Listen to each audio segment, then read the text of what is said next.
Maggie here, and Kay's behind. She's busy doing things in the unit. So this is bead time. So these beads I'm going to show you here, most of them have been made using the oval bead plate because they're a smaller size, and just using paper. And it's a really simple concept that began in the Victorian times. I'll just warn you though, it's quite addictive. So how did we do it? Well, this is your bead die plate. Okay, it's approximately 8 inches long. We did look at doing a longer one, but it was so expensive with the die, so we've designed something else so you can do beads as long or as short as you want to. So the idea is that you pop that on your decorative paper, and then you're going to run it through your die cutting machine. So I'm just going to do that now. Okay, I'm back. So what I've done is I've actually cut, thank you Kay, I've actually cut some decorative paper and a bit of copy paper at the same time, so when they cut out you can see you get a mixture of different sizes. So the reason I've cut out in copy paper as well is because I wanted to show you the difference. So let's find one here. Right, okay, let's move these to one side, and don't throw these bits away because you can roll these and there'll be tiny beads to go in the middle. So let's take these two here. Right, so what we recommend is that you condition your strip first, and that basically is just softening the edges with your multi-purpose tool. And then I like to just edge along the cut edge. I'm just using a gold pen, but you could use an ink pad. If you don't use anything at all, it's okay, but I don't think it gives such a nice finish, but that's just a personal choice. It's really just play and have fun. Okay, so that one's got an old gold edge on. I'm not going to bother with the copy paper one.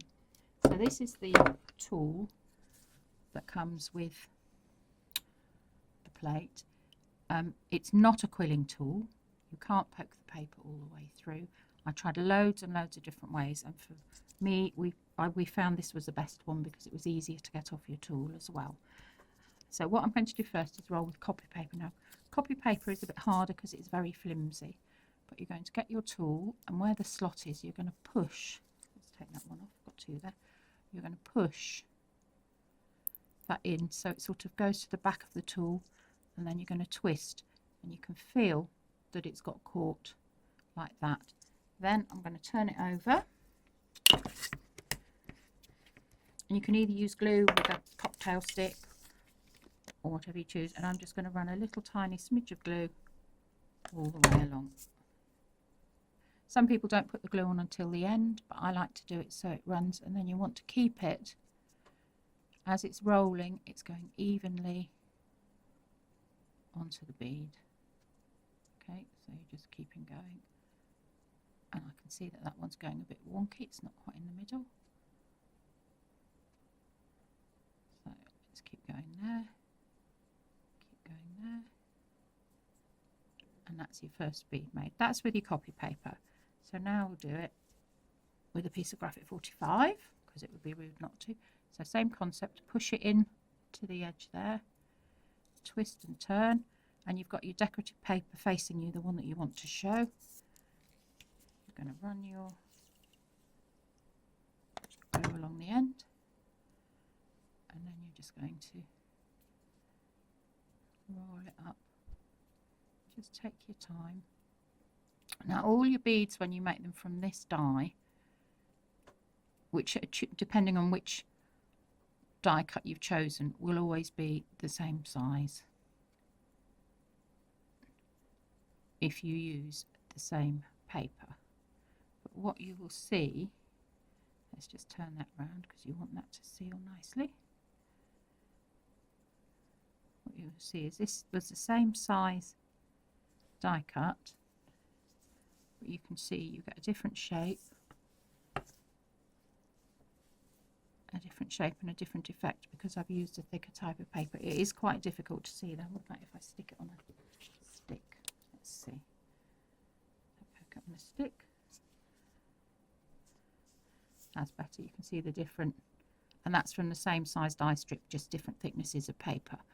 So the tool that you get is 1/8 of an inch diameter. So the diameter you have there in your bead is 2 mils, is 1/8 of an inch. But you could, if you wanted to put eyelets in, you'd need to get 2mm eyelets, but you don't really need to. You can put beads in, you can just run the thread through. But to finish it off, I'm just going to use some Duraclear varnish, which we should have on our website. I will check when I finish this. I'm just going to put a little blob on here.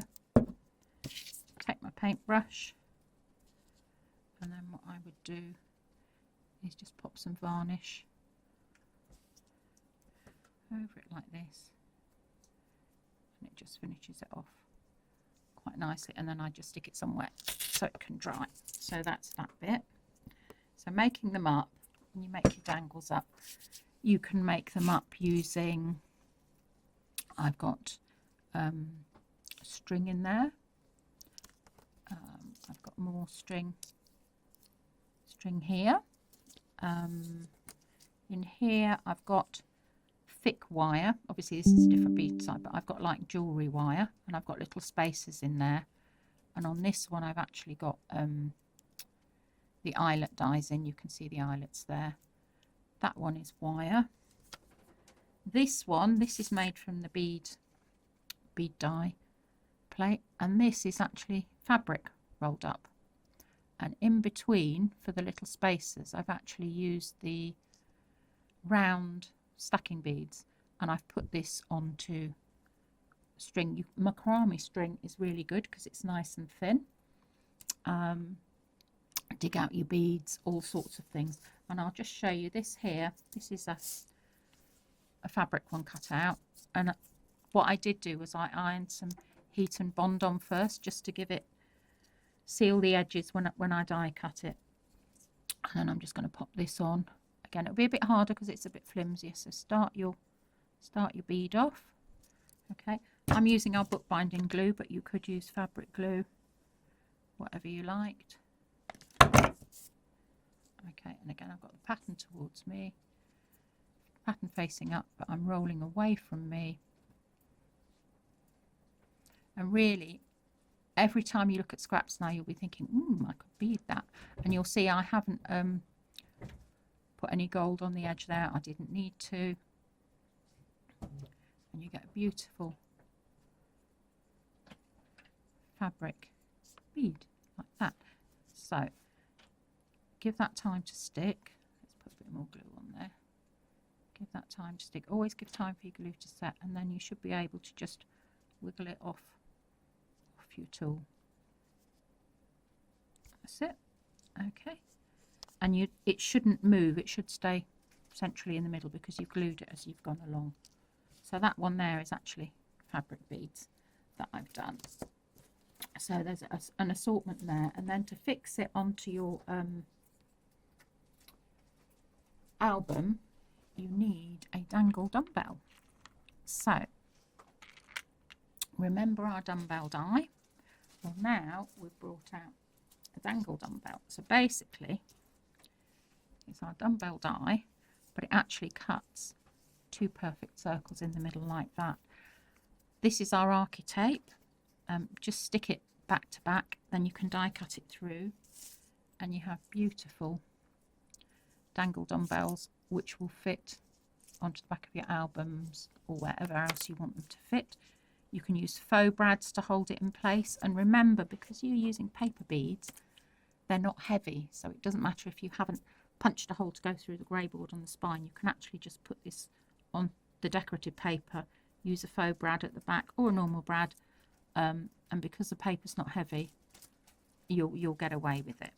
So that is using the bead stack plate.